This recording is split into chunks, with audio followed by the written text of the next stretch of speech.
지난 11일 월요일에 긴박한 전화가 제 아내에게 걸려왔습니다. 전처럼 통화하거나 왕래하지 않았던 분이셨는데 어떤 경로를 통해서인지 제 아내에게 전화를 했습니다. 그분은 전화하기 4, 5일 전부터 죽은 분이 하루 종일 생각과 꿈에 나타난다는 거예요. 잠을 잘 수도 없고 일상적인 생활이 되지 않는다는 하소연이었습니다. 전날에는 너무나 심해서 응급실에 실려가기도 했고 딸 가정과 함께 살고 있는데 미치지 않았나 걱정할 정도로 심각한 상태였습니다. 여러 사람에게 물으면 나름 자신들의 경험에 비추어서 얘기를 해주지만 해결책을 찾지 못하다가 제 아내에게 전화를 해서 예배를 드려달라는 것입니다. 아내를 통해 그 소식을 듣고 저는 바로 승낙했습니다. 제가 웬만하면 우리 성도 아니면 가지도 않는데 이제 멀기도 하고 상당히 멀어요. 서울도 아니고 특별한 그렇다고 내가 자주 왕래해서 만나서 밥 먹은 사이도 아니고, 근데 이분의 배경을 제가 다 듣고 바로 가야 되겠다. 바로 가야 되겠다. 그래서 화요일 오전에 예배를 드리고 일정을 바로 잡았습니다. 이분은 예전에 교회를 다녔었는데 10년이 훨씬 넘도록 신앙생활을 지금 쉬고 있습니다.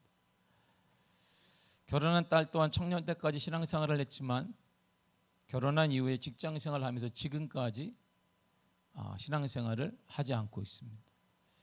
저는 마음이 되게 편했습니다. 내가 가자 그래 놓고 너무나 마음이 편한 거예요. 그분의 질병과 원인, 그 답을 너무나 쉽게 찾을 수가 있었기 때문이에요. 이야, 답이 이렇게 편한데 가면은 금방 낫겠네. 이야, 하나님이 기회를 주시는구나. 이런 생각 때문이었습니다. 제가 가서 예배를 드리면 이분은 곧 바로 정상으로 돌아오겠다. 이런 확신과 평안함이 있었어요. 하나님이 이분을 사랑하셔서 그 이분과 딸 가정까지도 주님께 돌아오기를 원하시는구나. 그 외엔 답이 없구나. 그러니까 병원에 가든 뭐 하든 답이 없지. 하나님이 개입하고 있는데, 이런 생각 때문이었습니다. 다음 날 너무 가벼운 마음으로 거의 녹초가 되어 두려움에 떨고 있는 그 집을 제가 방문했습니다.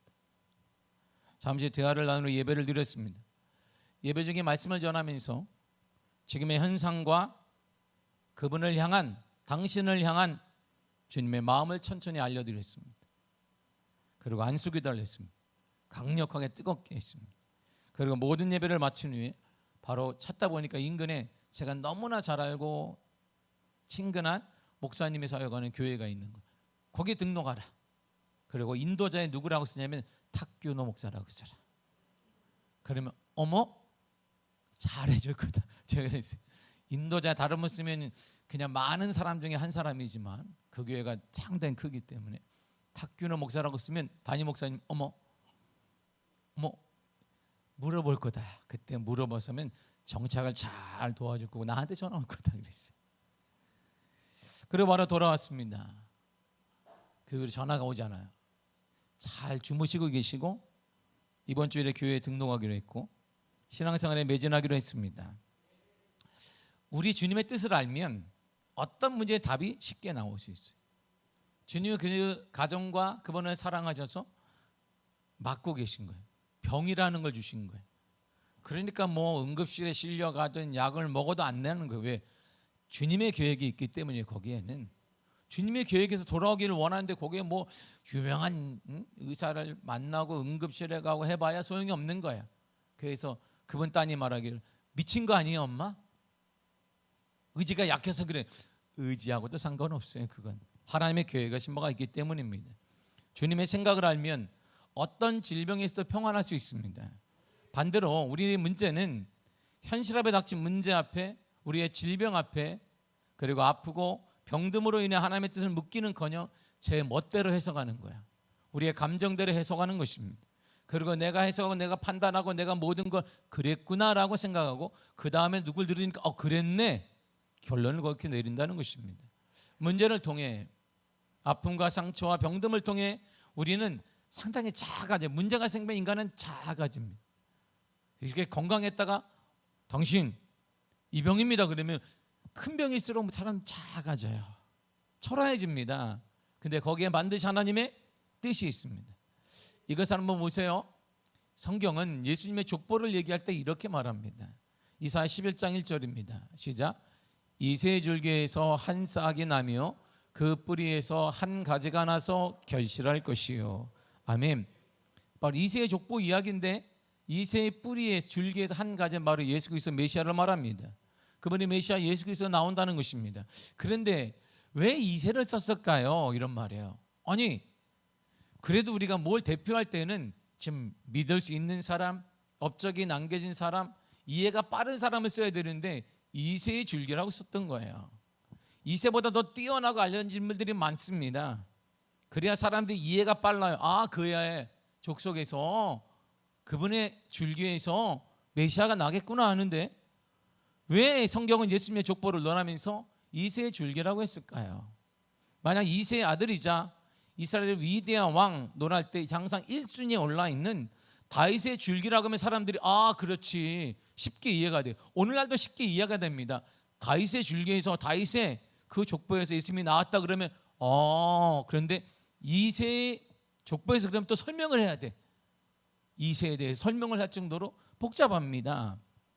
근데 왜 굳이 성경은 다윗의 줄기가 아니라 이새의 줄기에서 한 싹이 난다라고 했을까요? 바로 보잘것없는 존재를 성경에 계속 드러내는 거예요. 인간은 보잘것없는 거야. 보잘것없는 존재야.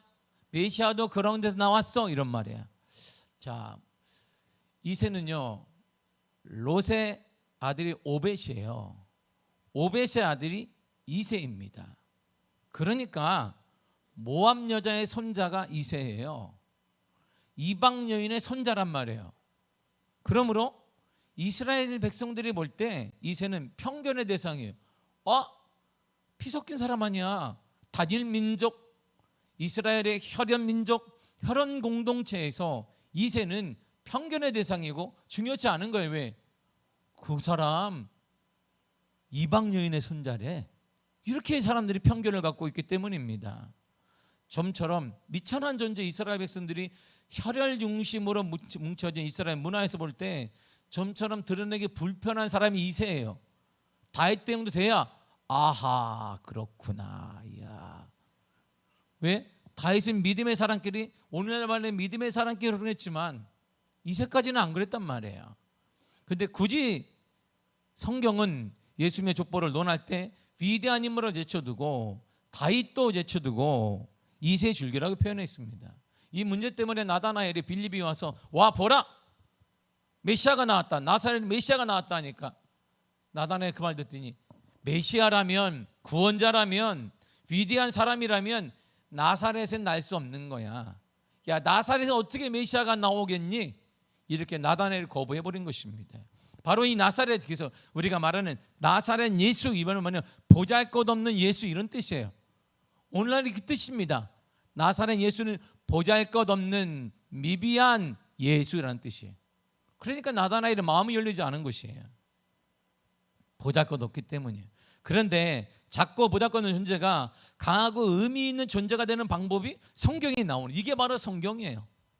이야 보잘것없는 그 존재가 강한 그리고 의미 있고 영향 있는 존재가 될 수 있다는 것이죠.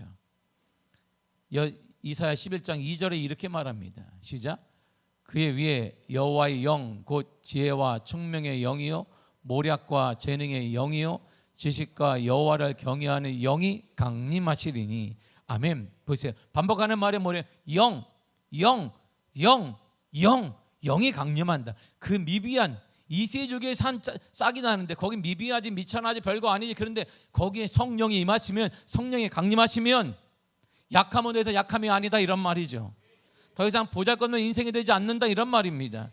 강력한 존재가 됩니다. 이것이 바로 메시아의 본질이고 바로 이것이 그리스도인의 본질, 우리들의 본질이에요. 우리는 약합니다. 세상이 볼 때 약해요. 세상이 볼 때 연약합니다. 그런데 우리는 약하지만 우리에게 성령이 여호와의 영 성령이 임하시면 더 이상 약한 존재가 아니란 말이에요. 우리는 더 이상 약한 존재가 아닙니다.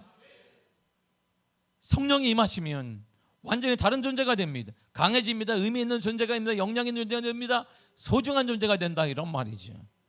이렇게 말해요. 그래서 우리에게는 성령이 임한 사람에게는 이런 일이 일어나는 거예요. 고린도서 6장 8절에서 10절입니다. 시작. 우리는 속이는 자 같으나 참되고 무명한 자 같으나 유명한 자요, 죽은 자 같으나 우리가 살아있고, 징계를 받은 자 같으나 죽임을 당하지 아니하고, 근심하는 자 같으나 항상 기뻐하고, 가난한 자 같으나 많은 사람을 부유하게 하고, 아무것도 없는 자 같으나 모든 것을 가진 자로다. 아멘. 이게 우리예요. 세상 볼 때 미비하고 미천하고 보잘것없고 약, 그런데 우리는 성령이 임하면 달라지는 거야. 우리 인생은 달라져. 다른 열매를 맺게 되나 다른 결과를 맺게 될 것입니다. 인생은 달라지게 될 것입니다. 여러분들의 가정은 달라지게 될 것입니다. 우리 자녀는 달라지고 우리 교회는 달라지게 될 것입니다. 성령이 임하시면, 핵심을 성령이 임하시면, 우리가 구할 게 뭐예요? 성령이 임하면 달라진다, 이런 말이죠. 다시 말하게 우리가 연약한 존재가 연약한 존재로 끝나는 것은 그 가운데 성령을 구하지 아니하고 성령의 인도가 없으며 성령의 강림이, 성령 충만함이 없이 매번 그 문제를 통하여서 탄식하며 호소하며 눈물을 흘리다가 감정적으로 대하다가 인생이 끝나는 것이, 신앙생활을 하기 때문에, 신앙생활을 하니까 뭐 잘 되겠다, 천만의 말씀입니다. 그런 일은 없습니다. 내가 예수를 믿기 때문에 내가 매일 교회 문지방 왔다 갔다 하면 잘 되겠다, 천만의 그런 말은 없습니다. 사람들은요, 힘 있는 걸 좋아합니다. 그리고 승자를 좋아합니다. 대부분의 사람들은 잘 나가는데 줄을 서는, 여러분 망하는데 어떻게 줄을 서겠어요? 줄을 쓴다 그럴 때는 힘 있는 사람, 권력이 있는 사람, 잘 나가는 사람 앞에 줄을 서는 것이지, 다 망해가는데 그래 거기 내 미래를 줄을 서야 되겠다, 미래를 걸, 이런 바보잖아요. 바보예요. 그는 약하고 부족한 곳에 줄 서지 않습니다. 그래서 오늘날 예수님께 줄 서는 사람이 좀 줄어드는 거예요. 너무나 약해 보이는 거예요. 세상 그렇게 살면 예수님처럼 살면 안 되는 거예요. 오리를 가지고 심리를 가지고 왼밤 내고 오른밤도 내밀고 뭐 있는 것도 없는데 다 주라고 그러고 그러면 안 되는 거예요. 없으면 내 것은 있는 건 내 것은 두고 남의 걸 뺏어와야 되는 거예요. 밟고 일어나야 되는 거. 우리는 그래야 성공하는 건데, 있는 것도 주게 되고 오리 가는 심리도 가게 되고 거듭다니면 소원까지 주고, 바보 같은 거죠. 그러니까 사람들은 안 맞으니까 예수를 점점, 이 시대에, 강팍한 시대에 예수를 쫓는 사람이 많지 않은 거예요. 그래서 사람들은 좁은 길 십자가의 길을 무시하거나 거부하게 됩니다. 그러나 하나님은 약함을 사용하세요. 하나님의 약함 위에 성령을 부어주십니다. 그래서 이기게 만드십니다. 이게 메시아의 삶의 방식이에요. 이게 그리스도인의 삶의 스타일이에요. 우리가 바로 그런 사람이에요. 우리 약해요. 우리는 병들었어요. 그런데 하나님이 그에게 성령을 부어주심으로 이기게 하시고 일어나게 하시고 승리하게 하시는 거예요. 이것이 바로 그리스도인의 삶의 스타일이고 우리의 삶의 방식이며, 우리는 이렇게 살아가도록 만들어진 사람들이에요. 그래서 바울은 이렇게 고백합니다. 고린도 12장 10절입니다. 시작. 내가 약한 그때의 강함이라. 내가 약하면 약한 자에게 주님이 부어주시는 거야. 내가 약할수록 주님이 성령을 부어줘서 강한 자가 되게 만드십니다. 고린도 13장 9절에 이렇게 말합니다. 시작. 우리가 약할 때 너희가 강한 것을 기뻐하고. 아멘. 우리가 약한데 그걸 기뻐해라. 왜? 강해질 것이니까. 우리가 약해지면 주님이 우리를 도와요. 여러분들이 강하고 교만해지면 주님이 도울 일이 없습니다. 그러나 내가 약해지고 주님의 도움을 구하면 주님이 성령을 부어주심으로 강하게 하시며 이기게 하시며 일어나게 하시며 주의 뜻을 구하게 하시며 승리하게 하신다, 이런 말이지. 그러므로 약함, 연약함, 부족함, 병듦, 아픔 등을 두려워하거나 그간 위축되지 말아야 합니다. 약함이 성령과 만나면 폭발력이 생기는 거예요. 폭발력이, 강한 힘이 생기게 됩니다. 우리의 연약함을 주님께 고백하는데 그 연약함이 폭발력이 생겨요. 성령과 만나면 펑 터지게 되는 강한 힘의 역사가 일어나게 되는 것입니다. 이게 바로 그리스도인의 삶의 모습이고, 그럼 우리는 약하고 병들었지만 성령의 기름 부음이 있으면 달라집니다. 우리는 강해집니다. 새로워집니다. 새 길이 열리게 됩니다. 여기 본문에, 오늘 본문이 연약한 자가 나와요. 연약한 자. 연약한 자가 3남매가 나옵니다. 나사로와 누이, 마르다와 마리아, 세 3남매가 나와요. 이들은 예루살렘 가까이 있는 베다니에 살았습니다. 이 말이 뭐냐면, 오늘날로 말하면 그런 서울 가까이에 살았다, 이런 말. 서울에 살자니 비싼 거예요, 아파트가. 우리 서울 사람, 할렐루야. 강북구지만 서울 사람 우리는. 서울, 이들도 서울에 살고 싶은 거예요. 이렇게 우리가 말하면 예루살렘에 살고 싶은데 돈이 없네. 그래서 근교로 나가는 거예요. 이렇게 이런 뜻이에요. 이게 오늘날로 서울에 나도 집 사고 싶습니다. 서울 명동에다가 그냥 떡하니 한 평이라 두 평이라도 사고 싶습니다 하는데 명동 땅값이 비싸네. 그러니까 명동에서 못 사니까 밀리고 강북구에서 살려고 그러니까 또 올랐네. 안 되니까 저로 나가는 거예요. 진짜 의정부로 나가고 안 되니까 또 올라가고 막 북한까지 가게 생겼어요. 우리는 지금 계속 밀려나게 되는 거예요. 이 얘기 베다니가 바로 그런 도시예요. 당시 베다니는 예루살렘 성 안에서는 살 수 있는 능력이 안 되는 사람들, 예루살렘에 살고 싶어요. 왜 모든 거 집중되어 있잖아요. 교육, 환경, 모든 거지. 몰도 여기 있죠. 뭐 쇼핑도 가능하지. 사람도 많아. 다 서울에 살고 싶은데 안 돼. 그러니까 서울 근교로 나가는 것처럼 예루살렘에 살고 싶어요. 예배도 드리고 싶고 항상 제사장도 만나고 싶고 누구랑 같이 떡도 사 먹고 시장도 가고 싶고 쇼핑몰도 가고 싶고 햄버거집도 큰데 막 외국에서 들어온 햄버거집도 가고 싶은데 못 가요. 그래서 베다니에 정착한 것입니다. 가난하고 별 볼 일 없는 사람들이 모여 사는 동네가 바로 베다니라는 뜻이에요. 그런데 그 작은 동네 예수님이 자주 가셨어요. 아니 예루살렘 그래도 예수님이랑 대접받기 위해서 예루살렘에 가셔야 되는데 예루살렘에 베다니에 가신 거예요. 왜? 보잘것없는 사람들이 모여 있는 곳, 연약한 자들이 모여 있는 곳. 근데 그곳에 가면 늘상 예수님이 웅성한 대접을 받아요. 누가 대접하냐면 나사로와 마르다, 마리아 이 3남매가 대접을 하는 거예요. 자기들은 먹고 살기 힘든데 예수님을 거하게 대접합니다. 예수님은 그 나사로를 향해 사랑을 많이 나누면서 이렇게 나사로를 향해 고백을 합니다. 얘가 누구냐면 이런 사람이다. 11절을 보세요. 시작. 우리 친구 나사로가 잠들었다다. 나사로가 누구예요? 내 친구야. friend. 내 친구란다. 그는 옆집에서 그 사람 아니야. 나의 친구고. 제자들아 너희들의 친구야. 너희들의 친구. 이렇게 예수님이 나사로를 사랑했어요. 예수님께 친구라는 말 들어본 사람이 성경을 보세요. 나사로밖에 없어요. 이처럼 나사로 가정은 당시 많은 유대인 가정 중에서도 예수님이 가장 사랑하는 가정이 바로 나사로 가정입니다. 그런데 나사로 가정에 큰 비극이 하나 찾아왔네요. 본문의 3절입니다. 시작. 그 누이들이 예수께 사람을 보내어 이르되 주여 보시옵소서 사랑하는 자가 병들었나이다 하니. 아멘. 보세요. 이 누이들도 알아요. 뭐? 당신이 사랑하는 자가 우리 오빠잖아 이런 말이에요. 그러니까 다 안단 말이에요. 예수님이 나사로를 얼마나 사랑했는지 그들도 알아요. 그래서 우리 오라버니가 병들었습니다 말하지 않고 예수님이 사랑하는 자 우리 오라버니가 병들었습니다 이렇게 얘기하잖아요. 병들었어요. 근데 예수님께 호소할 정도니까 감기는 아닐 거예요. 뭐 이렇게. 무좀 때문에 아닐 거예요. 이렇게 무좀을 고쳐 주시옵소서 발 갖고 오지는 않을 거예요. 그랬더니 감기 걸렸나 봅니다. 이 정도 아닐 거란 말이에요. 왜? 그래도 적어도 어렵지만 오빠가 누워 있어서 의원도 오고 뭐 신통한 사람도 와서 다 했는데 낫지가 않으니까 예수님께 온 거예요. 주님, 우리 당신이 사랑하는 우리 오빠가 병들었습니다. 의원도 못 고칩니다. 신통한 사람이 왔습니다. 용한 사람도 왔는데 안 됩니다. 이런 말이죠. 인생의 위기와 같은 큰 병, 질병이 생겼습니다. 그러나 예수님이 그렇게 사랑하던 나사로가 병들었다는 소식을 딱 듣자마자 그래 가자 했는데 사역들이 많은 거예요. 많은 사람들이 여전히 몰려오니까 이들을 치유하고 이들을 만나고 바로 가지 못했습니다. 예수님은 나사로가 병들어 아프다는 소식을 접한 후에 이틀이 지난 후에 출발하셨어요. 나사로가 있는 집으로 움직이기 시작하셨습니다. 예수님과 제자들이 함께 아픈 나사로가 살고 있는 베다니에 가셨고 드디어 베다니 거기에 나사로 집에 도착했습니다. 그런데 예수님이 많이 늦었어요. 조금 많이 늦게 도착하셨습니다. 17절이 이렇게 말합니다. 시작.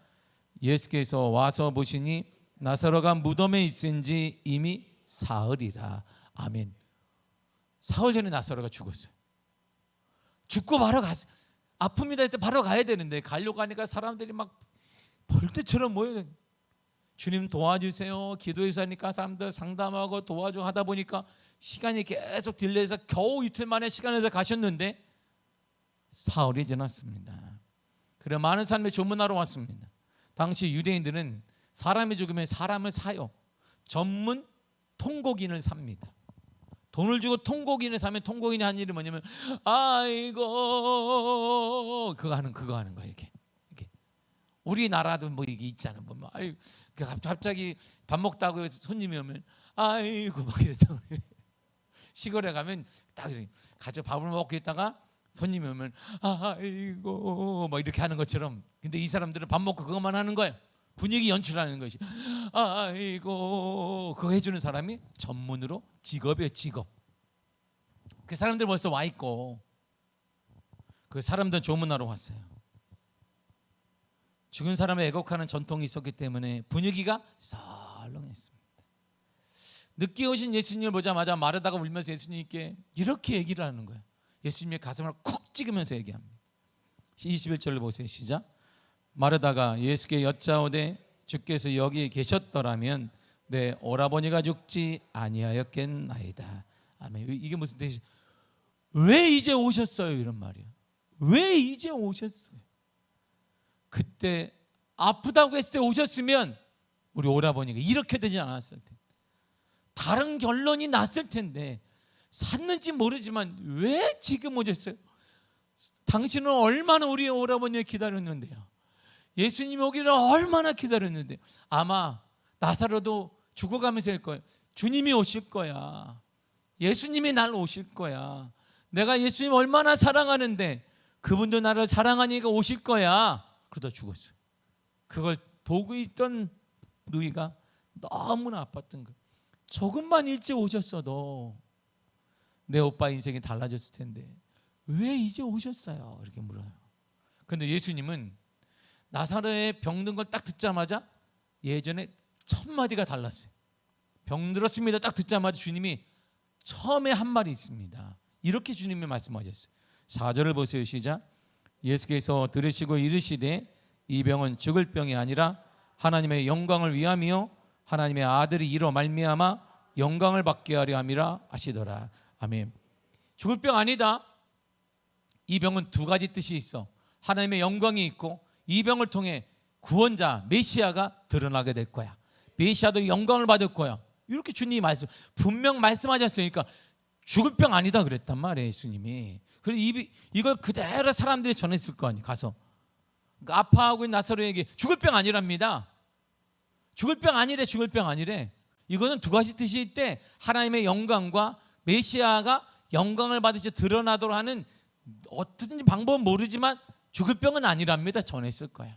그러니까 누이들도 아 그렇구나. 우리 오빠는 죽을 병이 아니구나 했는데 웬걸 죽어버렸어요. 그렇게 알고 아 이 죽을 병이 아니야. 주님이 말씀하셨잖아. 분명 주님이 죽을 병이 아니야. 하나님의 영광을 위해서야. 그리고 메시아인 내가 영광을 받게 될 거야. 그랬으면 이제 죽을 병 오빠 죽을 병이 아니래. 괜찮아. 이제 일어날 수 있다. 그러니까 알았다. 오빠 먹어. 왜? 먹어야 힘나 일어나는 거야. 지금 죽을 병이 아니라잖아요. 주님이니까 알았다. 그런데 죽어버렸어요. 그런데 죽었어요. 그런데 예수님이 더 이상한 행동을 오셔서 하는 거예요. 뻔히 죽은 줄 아는 예수님이 이상한 행동을 하시네요. 43절을 보세요. 시작. 말씀을 하시고 큰 소리로 나사로야 나오라 부르시니. 지금 사흘이 났어요. 중동지방이에요. 썩고 있는 거예요. 지금 다 시체가 이 더위에. 그런데 예수님이 가자마자 나사로야 나와라 이렇게 해주는 거예요. 그러니까 사람들이 올 때 죽지 않는다고 그랬는데 죽었고 이제는 그래서 믿었는데 죽었는데 이제 시체가 다 썩고 있는데 이 더위에 거기다 대고 나사로야 나와라 그러니까 아마 누가 잘못된 거야? 난가? 서로 물을 거예요. 내가 잘못됐나? 저분이 잘못됐나? 분명 죽지 않는다 근데 죽었고 이제는 다 썩어가는데 거기다 대고 좀 썩지 않은 상태에서 좀 이렇게 뼈한 이렇게 이쁜 상태에서 얘기돼야 되는데 다 썩어가고 있는데 나사로야 나와라 이렇게 명령하신 것이죠. 죽은 자 나사로를 향해 일어나라고 명령하셨습니다. 사람들은 죽은 나사로와 동생 등 가족들을 위로하고 있습니다. 슬픈 시간을 보내고 있는데 예수님 너무 기이한 행동을 하신 거예요. 죽은 자에 나와라. 죽은 자에 나와. 바로 죽었으면 이해가 되는데 지금 4일 지났어요. 4일. 나와라 이런 거예요. 우리는 그래서 3일장은 아닌데 그거잖아요. 다 썩어가니까. 우리나라도. 더 놀라운 일이 그런데 그 말을 딱 듣자마자 사람들이 쓰러질 일이 일어나게 되었습니다. 44절을 보세요. 시작. 죽은 자가 수족을 배로 동인채로 나오는데 그 얼굴은 수건에 쌓였더라. 예수께서 이르시되 풀어놓아 다니게 하라 하시니라. 아멘. 할렐루야. 죽은 자가 일어난 거예요.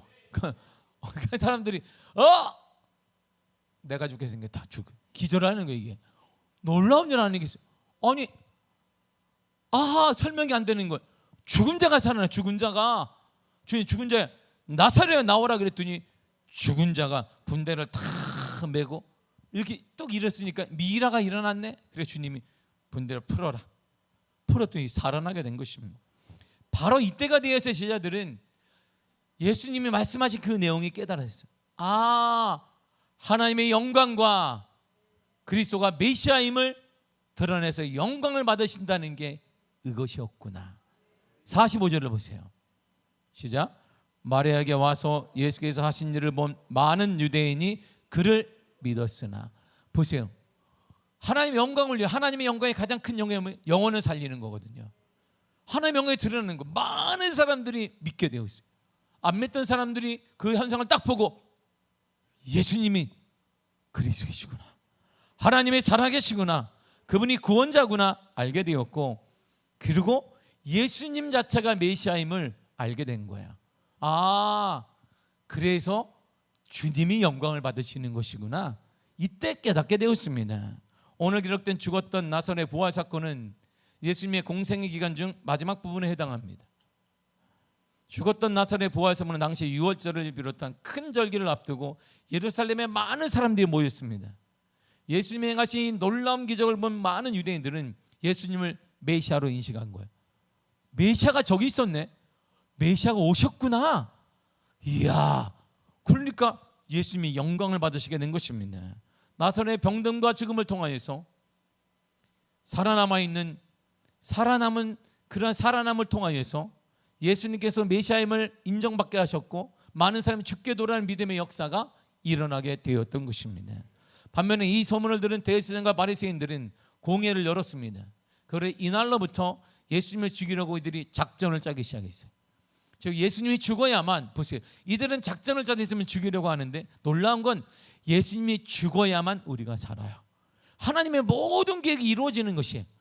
사람들의 계획과 사람들의 모든 것들, 계획, 흉악한 있지만 이 모든 것들은 하나님이 다 구원을 위한 계획으로 다 만들어 가시고 계신 것입니다.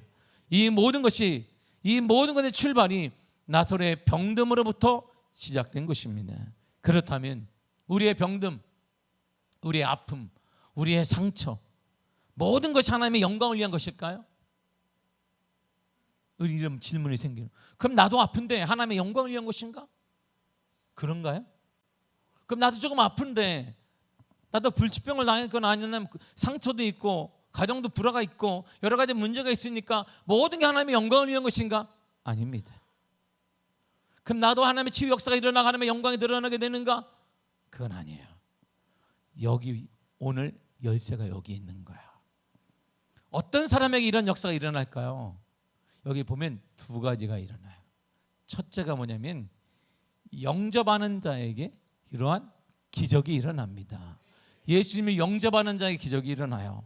누가복음 10장 38절과 9절입니다. 시작. 그들이 길 갈 때 예수께서 한 마을에 들어가심에 마드라라 이름하는 한 여자가 자기 집으로 영접하더라. 그에게 마리아라는 동생이 있어 주의 말치에 앉아 그의 말씀을 듣더니. 아멘. 자 보세요. 베다니 마을에 주님을 가졌어요. 그런데 아무도 주님을 영접하지 않아요. 주님 오세요 말하지 않는데 한 여인이 주님 저희 집에 오세요 영접했습니다. 그러더니 거기 또 두 여동생이 있는데 주님의 말씀을 계속 듣고 있는 거예요. 이렇게 영접한다는 그 말이 뭐냐, 뜻이 바로 여기 있는 거예요. 말씀을 듣고 행하는 거예요. 이게 영접입니다. 예수님을 영접한다는 것은 주님의 말씀을 듣고 행동하는 거예요. 이 가정이 이런 복을 받았던 이유는, 하나님의 기적을 경험한 이유는 단지 오빠가 병들었기 때문에. 병든 모든 사람이 얼마나 많겠어요. 오늘날에도 불치병이 얼마나, 병원들이 지금 병원만 부흥되고 있습니다. 수많은 대학병원들이 계속 건물을 짓고 있습니다. 아주 그냥 전 세계에서 몰려오고 있습니다. 교회는 점점 차가 주는데 거기는 주차장이 없어가지고 막 주차하려면 그냥 쫙 기다려야 되고, 얼마나 부흥되는지 모릅니다. 의료 단가가 올라가도 상관이 없습니다. 점점 나이가 들면서 우리는 100세 시대가 되니까 더 많은 사람들이 그쪽으로 가서 그냥 용한 사람 주르르 따라갑니다. 거기 어느 분야에 뭐 용하다 그러면 병원을 끊고 그 병원을 다 갑니다. 얼마나 큰 부흥이 일어나는지 몰라요. 병원지. 그러니까 우리도 그러면 모든 병이 있으니까 치유되고 영광이 되느냐? 그렇지 않은 거예요. 이 시대에 얼마나 많은 병자가 있는데 그럼 모든 것이 영광이고 다 치유되겠습니까? 그러지 않습니다. 기적의 시작이 뭐냐면 영접하는 거예요. 예수님을 영접해서 듣고 살아가는 것입니다. 예수 말씀을 듣고 살아가는 것으로부터 예수님과 관계가 맺어지고 하나님의 은혜가 나타나고 사랑하는 자가 되어지고 주님의 발자취가 주님의 발걸음을 향하게 하는 만드는 힘이 바로 예수 그리스도를 영접할 때 시작이 되는 것이. 우리 마음속에 예수님을 영접했다는 것은 예수의 말씀을 듣고 행하는 자가 됐다는 것이고, 바로 그러한 자에게 병듦과 아픔과 치유와 모든 고통이 있으면 하나님이, 주님이 우리의 아픔을 향해 발걸음을 멈추시는 거예요. 우리를 향해 주님의 발걸음을 옮기시는 것입니다. 두 번째가 뭐냐면 주를 위한 헌신이 있는 자에게 이런 역사가 일어나요. 주를 위한 헌신이 있는 자에게. 이 집안 내력을 보세요. 본문의 2절을 보겠습니다. 시작. 이 마리아는 향유를 주께 붓고 머리털로 주의 발을 닦던 자요, 병든 나사로는 그의 오라버니더라. 아멘. 일반 집안이 아니에요. 베다니는 가난한 지역입니다. 그 당시 향수는 수입품이에요. 향유는 이 수입품이 1년치 사람들이 노동해서 번 돈이, 그걸 예수님의 발에 부었습니다. 발에 부고 닦는 거예요.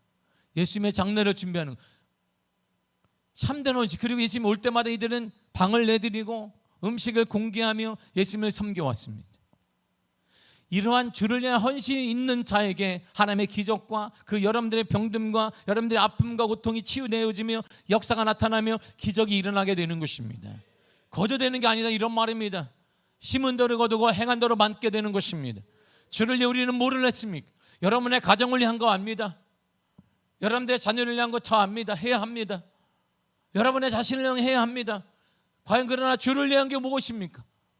우리는 주를 위해 한 것이, 우리는 예수 그리스도를 위해 한 것이 무엇입니까? 이것이 우리 인생을 달라지게 만들어요.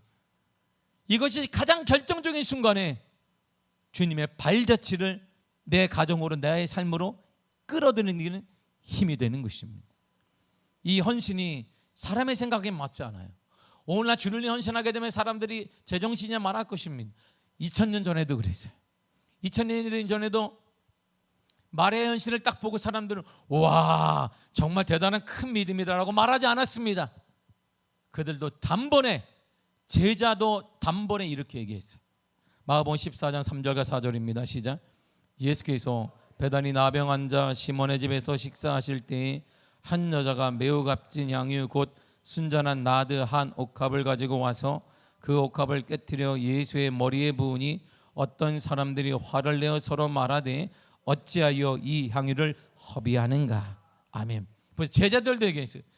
이야, 예수님을 향해서 이 마리아가 1년치 노동해서 번 그 가장 수입품 값진 것을 주를 위해 바쳤습니다. 그랬더니 하는 말이, 왜 허비하느냐? 이야, 뭐 하는 거야? 힘이 남아 도니? 돈이 남아 도냐? 이렇게 말하는 거예요. 오늘날도 마찬가지.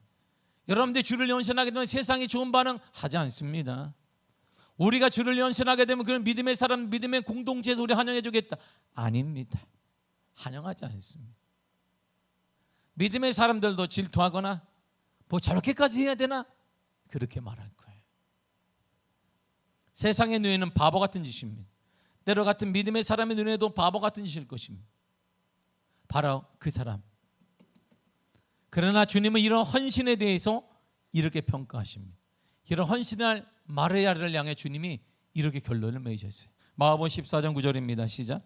내가 진실로 너희에게 이르노니 온 천하에 어디서든지 복음이 전파되는 곳에는 이 여자가 행한 일도 말하여 그를 기억하리라 하시니라. 아멘. 그래서 지금도 우리가 기억하는 거야.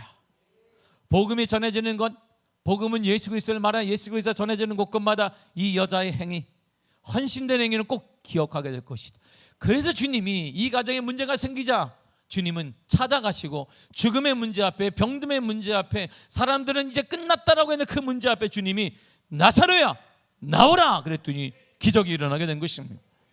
우리 가정에도 하나님의 선한 기적과 선한 은혜가 지금도 일어날 줄 믿습니다. 거저 일어나는 게 아닙니다. 주를 영접하는 자에게, 그리고 주를 위해 헌신한 그 자에게, 그 가정에 하나님의 역사와 기적이 일어나는, 똑같은 사건이 구약에 나와요. 똑같은 원리가 그대로 적용되고 있습니다. 히스기야를 보세요. 히스기야는 믿음의 사람, 하나님의 은혜의 사람인데 그에게 이런 일이 일어났어요. 열왕기 20장 1절입니다. 시작. 그때 히스기야가 병들어 죽게 되매 아모스의 아들 선지자 이사야가 그에게 나와서 그에게 이르되 여호와의 말씀이 너는 집을 정리하라 내가 죽고 살지 못하리라 하셨나이다. 아멘. 선지자 이사야가 왔어요. 왕이요, 정리해야 됩니다. 주변을 정리하십시오. 죽게 될 것입니다. 병들어 죽게 될 것입니다. 이제 당신 인생 하나님이 끝났다고 합니다. 이제 정리하세요. 다 깨끗하게 정리하십시오. 그는 오늘날로 말하면 히스기야는 어떤 사람이에요? 영접한 사람이에요. 모태신앙인입니다. 그런 그에게 병듦이 찾아왔어요. 그러니까 모태신앙 믿음의 사람도 병듦과 실패와 고통은 찾아오게 된다는 것이죠. 이 여기는 천국이 아니에요. 그랬더니 내가 진실한 믿음을 갖고 있다 할지라도 문제는 온다는 것이에요. 내가 아무리 뜨거운 열정과 하나님을 향한 용기와 하나님의 사랑을 고백을 한다 할지라도 우리에게 문제는 온다는 것이죠. 그런데 이때 히스기야의 반응을 보세요. 히스기야가 주님 앞에 이렇게 딱 기도를 해요. 열왕기 20장 2절과 3절입니다. 시작. 히스기야가 낯을 벽으로 향하고 여호와께 기도하여 이르되 여호와여 구하오니 내가 진실과 전심으로 주 앞에 행하며 주께서 보시기에 선하게 행한 것을 기억하옵소서 하고 히스기야가 심히 통곡하더라. 아멘. 그는 믿음의 사람이니까 하나님께 바로 기도를 했어요. 그리고 딱 한 말이면 주님 기억해 주세요. 뭐예요? 기억하라는 게 뭐예요? 과거 일이잖아요. 과거에 내가 했던 것 기억해 주세요. 그 얘기를 딱 꺼낸 거예요. 줄기차게 뭐 하는 거 아닙니다. 살려봐, 이번에 살려주시면 뭐 어떤 일이 일어나고 나를 살려주시면 하나님 앞에 무슨 뭘 하고, 이런 사람 저도 목회하는 단임 목회 24년 5년 하면서 숱하게 만났습니다. 제가 서울에서 목회하는데 처음 목회단 목회 처음 하는 저에게 오더니 그때는 성도님이 오더니 나에게 목사님 우리 가게가 기업원에 넘어가게 됐습니다. 제가 이번에 주님이 우리 가게 공장 안 넘어가게 하시면 제가 이걸 바치겠습니다. 수표를 갖고 왔어요. 가게 수표를 이렇게. 제가 20몇 년 전에 1억짜리를 나한테 갖고 왔어요. 내가 그때 얼마나 할렐루야 했겠어요. 주님을 찬송하 참 아름다워라 주님의 색. 너무나 기쁜 걸. 우리 교회 문제가 다 해결되는 거야 이제는. 내가 스트레스 받아 29살 때부터 막 통장이 13개짜리를 내가 살에 3년째 안 받으면서 이걸 해결하기 위해서 했는데 해결이 되는 거예요. 가장 큰 문제가 농협 1억짜리였기 때문에 24년 전에 주여 때가 왔습니다. 이야, 그거 종이로 버렸어요. 나중에 관심 없어요 그 사람. 지금도 그분은 잘 살고 있습니다. 우리와 나 무관해. 우리 교회와는 전혀 무관합니다. 사람들이 급하면 이렇게 말을 하기도 해요. 주님. 그런데 히스기야는 잡다한 얘기를 한 게 아니에요. 딱 한 말이에요. 하나님 기억해 주세요. 이 말이 뭐냐면 전에 뭔가를 했으니까 기억해 달라는 거예요. 아주 간단하잖아요. 주님 기억해 주세요. 이렇게 했어요. 이게 뭘 기억하라는 걸까? 이런 말이에요. 아니 그것도 우리 같은 뭐 주세요, 뭐 주시면 제가 뭐라고 가게 수표를 내고 1억짜리를 내고 뭐하고 다 하겠습니다. 주님이 원하시면 내가 뭐 이번에 주시면 내가 그냥 50. 그래서 제가 우리 한참 때 그거 모든 교회들이 그거 했어요. 주택복권 처음 나왔을 때 주님 주택복권을 막 헌금했어요. 사람들은 주님 가져가 주시옵소서. 주택 1억짜리 나오는데 그걸 계속 헌금해가지고 재정들이 뭐였냐면 맨날 긁는 거야 이렇게. 그런 것만 어떻게 해? 그렇다고 헌금란에 뭐라고 쓰? 복권이라고 쓸 수는 없잖아 이게. 그러니까 그냥 감사헌금, 헌금도 뭐 하는데 안 쓰다니 시험 드니까 그냥 감사헌금 쓰는 거죠 이렇게. 근데 매일 재정들이 하는 일이 긁고 월요일날 그거 보는 거야 이렇게. 그거 맞아서 교회 지었다는 사람을 들어본 적이 없어. 들어본 적이 없어. 나도 하는데 맨날 성도들이 담임 목사도 앉아가지고 이렇게 혹시 모르잖아. 혹시 저분 권사님의 믿음인데 혹시 모르니까 혹시 해서 역시나가 된 게 다 100%야. 우리 그랬습니다. 그런데 히스기야의 기도를 잘 들어보세요. 주님 기억해 주세요. 뭘 내가 하고 되면 고쳐주시면 내가 뭐 이런 말이 잡다는 게 하나님 기억해 주세요. 히스기야 아버지가 아하스입니다. 아하스 왕인데요, 아하스는 하나님 보시기에 정말 못된 왕이에요. 그는 가증한 일을 우상 숭배를 했고 아들을 불 속에 걸어가게 했어요. 바로 우상의 전형적인 거예요. 불 속에 걸어가. 불 속에 이렇게 너의 하나님이 아니라 바알 신과 그 신들이 너를 보호할 것이다. 걸어라 해서 불 속에 아를 던져버렸습니다. 그리고 아스루 왕 디글랏 빌레셋을 만나기 위해 그 다메섹에 갔는데 거기 있는 제단을 우상 제물 제단을 딱 보더니 와 그려. 거기 같이 가는 사람이 막 그렸어요. 이거 다 그리더니 제사장 우리에게 딱 주었습니다. 그대로 만들어. 그리고 거기에다 제사를 지내기 시작했어요. 이게 아하스 왕이에요. 하나님의 성전이 분명 있음에도 불구하고 멋있다는 것 때문에 그려와서 제사장 우리에게 그대로 만들어라. 거기에 제사하기 시작했습니다. 이처럼 그의 행실이 아주 악하고 정직하지 못했어요. 그런데 아하스 왕의 들을 위해서 그의 아들이 바로 13대 왕인 히스기야예요. 히스기야는 그걸 보고 자랐음에도 전혀 다른 거예요. 너무나 마음이 괴로웠습니다. 그럴 때마다 아버지 왕이니까 할 말은 없지만 너무나 괴로워요. 25세 왕이 되었으면 여호와 아버지 정직히 행했습니다. 하나님 아버지 정직하다는 매우 중요합니다. 하나님 앞에 가식이 없다는 것과 꿈이 없다는 말입니다. 항상 하나님 앞에서 행동하는 것처럼 산 것이에요. 그래서 성경은 그를 이렇게 평가합니다. 열왕기하 18장 3절이에요. 시작. 히스기야가 그의 조상 다윗의 모든 행위와 같이 여호와께서 보시기에 정직하게 행하여. 아멘. 히스기야는 왕이 딱 되자마자 그동안 아버지 때문에 하지 못했던 일을 아버지가 딱 물러나게 되니까 종교개혁을 단행했습니다. 다 멈춰라. 기존에 했던 모든 것들은 멈추라는 것이. 그가 왕이 돼 제일 먼저 한 일이 뭐냐면 하나님의 성전을 깨끗이 해야 된다. 우상 싹 태워버려라. 우상을 섬기는 제사장들 싹 제거해라. 하나님의 성전을 깨끗하게 했어요. 우상의 문화로 얼룩져 있는 백성들의 마음과 성전을 정비하기 시작했습니다. 무엇보다 가장 시급하다 그걸 보았어요. 그래서 대대적인 청결 작업을 했습니다. 성전을 정비하고 성전을 정비하고 유월절을 지키지 않았는데 불구하고 유월절을 다 지키게 만들었고 우상을 제거하고 가장 중요한 게 놋뱀을 제거해버려요. 그 놋뱀이 모세가 만든 놋뱀이었어요. 그걸 히스기야가 제거해버렸어요. 시간을 보니까 사람들이 하나님을 섬기는 게 아니라 하나님이 모세에게 준 놋뱀을 바라보면서 거기다 막 주여 기도를 하고 있는 게 거기에 히스기야가 보니까 하나님은 사라지고 놋뱀만 남은 것입니다. 신통한 능력이 있는 것처럼 거기 기도하면 용하다.